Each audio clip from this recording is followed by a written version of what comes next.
Hello friends and viewers, बहुत बहुत स्वागत है आपका अपने ही YouTube channel Guruji for high school में।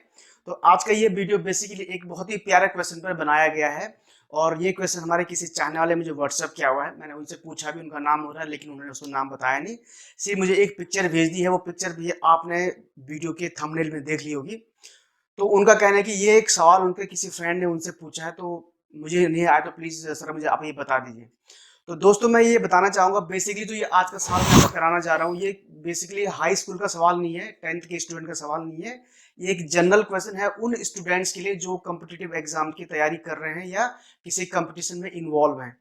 लेकिन मैं फिर भी कहना चाहूँगा कि हाई स्कूल के स्टूडेंट, जो 10th के स्टूडेंट हैं, वो भी इस सवाल पे ध्यान दे सकते हैं, इसको समझ सकते हैं, क्योंकि आगे चलकर उनको इस तरह के कई एग्जाम्स देने हो सकते हैं। क्योंकि इस तरह के जो क्वेश्चंस हैं, ये क्वेश्चन तार्किक क्वेश्चन कहलाते हैं, रीजनिंग क्वेश्चन कहलाते हैं, जो कि अक्सर कंपटीशन में इस तरह के क्वेश्चन पूछे जाते हैं। तो दोस्तों चलिए देखते हैं इस वीडियो में इस क्वेश्चन को किस तरह से सॉल्व किया जाता है। ये एक तार्किक क्वेश्चन है, इसमें आपको अपने दिमाग थोड़ा सा तार्किक शक्ति वाला दिमाग आपको लगाना होगा कि बेसिकली इसमें कोई फॉर्मूला यूज नहीं करना होता या आप कोई फॉर्मूला को याद नहीं करना है कि ताकि इसको आप लोग कर सकें। तो पहले चलिए देख लेते हैं सवाल में क्या खास है और फिर उसके बाद और हम इसमें डिस्कस करते हैं। तो फ्रेंड्स ये सवाल लिखा है यहाँ पर, बेसिकली जो सवाल भेजा गया है उसमें लिखा है कि रिक्त स्थान में कौन सी संख्या आएगी।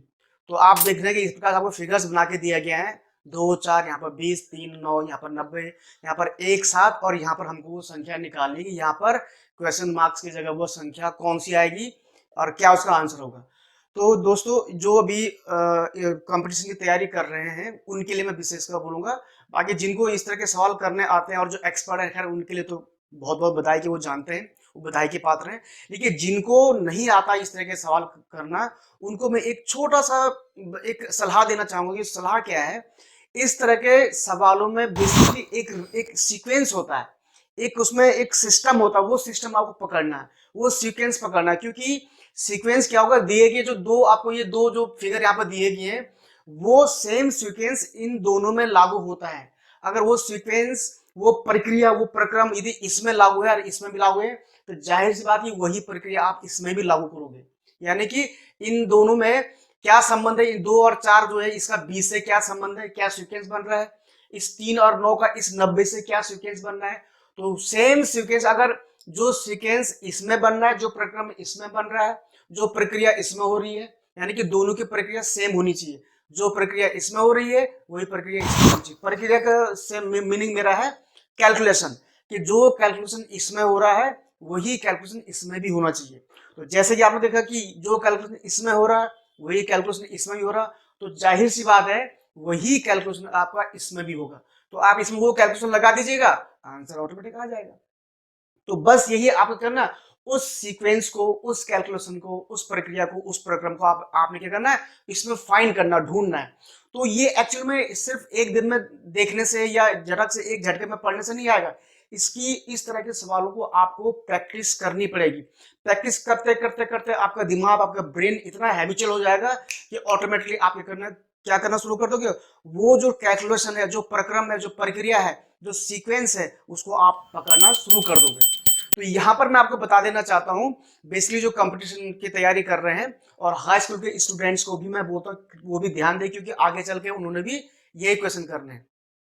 तो देखिए इसमें और इसमें सीक्वेंस को फाइंड करने की हम कोशिश करते हैं। यहाँ पर देखिए ये 2 और 4 और ये 20 है, ये 2 है, ये 4 है, यानी कि इन दोनों का कुछ आपस में कैलकुलेशन, गुणा भाग जोड़ जो भी आपने करना है उसको करने के बाद 20 आ रहा है। तो जिस सीक्वेंस आप कर रहे हैं वही सीक्वेंस भी होना चाहिए। तो पहले इस वाले टर्म को हम देखें इसको। तो यहाँ पर देखिए मेरी समझ में तो ये बन रहा है, यहाँ पर ध्यान से देखिए इस संख्या को इसी से गुणा करें तो ये 4 आ जाएगा, ठीक है, और इस संख्या को भी इसी से गुणा करें तो आपका 16 आएगा, और उसके बाद इन दोनों को आप जोड़ दिए तो आपका कितना है, 20 आया। एक सीक्वेंस यहाँ पर मैंने ये पता किया कि यहाँ पर ये सीक्वेंस बन रहा है कि इस संख्या को इसी से गुणा कर दीजिए जो आंसर आएगा, और इसको भी उसी से गुणा कर दीजिए जो आंसर आएगा। कहने का मीनिंग सिंपल सी ये है कि इसका वर्ग और इसका वर्ग आपस में आप कर दीजिए, जोड़ दीजिए। तो 2 का वर्ग जोड़ा आपने 4, 4 का वर्ग जोड़ा 16, तो 16 और 4 कितना हो गया, 20। यहाँ पर एक सीक्वेंस है, यानी कहने का मीनिंग है इन दोनों संख्याओं के वर्गों का योग करना है। ये सीक्वेंस यहाँ पर हमको मिल रहा है। तो अब हमको ये चेक करना है कि क्या यही सीक्वेंस यहाँ पर भी हो रहा है कि इसका वर्ग जोड़ के क्या ये 90 आता है। देखिए आप 3 का वर्ग क्या, मैं आप सीधे वर्ग कर रहा हूँ, मैंने यहाँ पर गुणा किया था, तो 3 का वर्ग 9 हो गया और 9 का वर्ग आपका कितना हो गया 81 हो गया। तो आप इन दोनों को जोड़ कर देखिए 81 और 9 कितना होता है 90 होता। तो ये देखिए यहाँ पर 90 आ गया।